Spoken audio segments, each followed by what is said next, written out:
भगवान शंकर और माता पार्वती प्रसन्न मुद्रा में थे, तो बोले चलो आज भक्तों के दर्शन करते हैं। माता जी ने कहा चलो। भगवान एक साधु के वेश में हो गए, माता जी पीछे साध्वी के रूप में हो गई।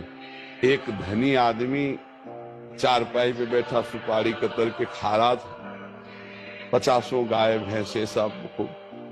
उससे कहा भाई 100 ग्राम दूध दे दो, हमारे ठाकुर को स्नान करवाना है। जाने क्या क्या अशुद्ध शब्द बोल गए। पार्वती जी एकदम रुद्र दृष्टि में, हम दर्शन कराने आए भक्त के। पहले धूप का कष्ट सह ले तो छाया का सुख मिलता है, पहले आप भक्त के दर्शन करो तब तुम्हें भक्त के दर्शन कराएंगे। हटे भगवान शिव और कहा हे भगवान श्री हरि, इसके पास जितनी संपत्ति है इससे और 100 गुना इसकी बढ़ जाए।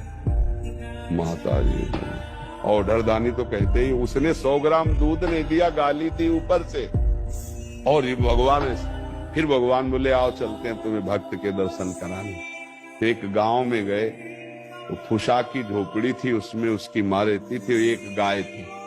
जवान आदमी गंगा जी पार्श्व में बहती थी, गंगा नहा के भजन करता, माता की सेवा के लिए मेहनत करता, और गाय जो थी 100-200 ग्राम दूध देती थी, उससे माता जी की सेवा। भगवान शिव गए भैया ठाकुर जी की सेवा के लिए 100 ग्राम दूध। तो जो देसी गाय होती है वृद्ध हो गई, आधा लीटर 500 ग्राम 1 लीटर बस है, ज्यादा नहीं। अपनी जो दे हाँ नवीन हो तो 5-6 लीटर तक, ये 20-25 लीटर अपने देसी गायों में नहीं होता। तो थोड़ा दूध देती थी, पूरा दूध रख दिया, पाओ आप ऐसे पाया। थोड़ी देर भगवत चर्चा की, चल दिए और कहा हे भगवान इसकी गैया और मैया दोनों ले लो। अंबा जी को अब नहीं रहा गया, बोले जो 100 ग्राम दूध ले दिया उसको 100 गुना संपत्ति दे दी। ये हिसाब भाई समझ में नहीं आया। और जिसने जितना था उतना दे दिया गरीब आदमी, तो उसके दूध की जो वृत्ति आती थी वो गैया, और बात करने के लिए थी मैया, दोनों आप ऐसा बोले। यही तो समझ ठीक नहीं समझो। अभी इसका कुछ समय गैया और मैया में जाता है, अब ये अखंड भजन करके परमात्मा प्राप्ति करेगा।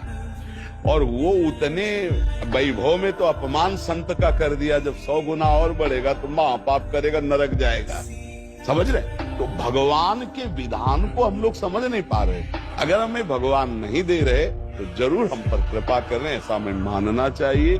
नाम जप करो, दूसरों की सेवा करो, तभी आप ये भक्ति का रास्ते समझ पाओगे। दूसरों से सुख लेने की भावना, भगवान को भूलकर संसार में रमना, तो आप अध्यात्म नहीं समझ पाओगे, भक्ति नहीं समझ पाओगे, तो पापाचरण बनेंगे, हृदय अशांत रहेगा, दुर्गति हो जाएगी।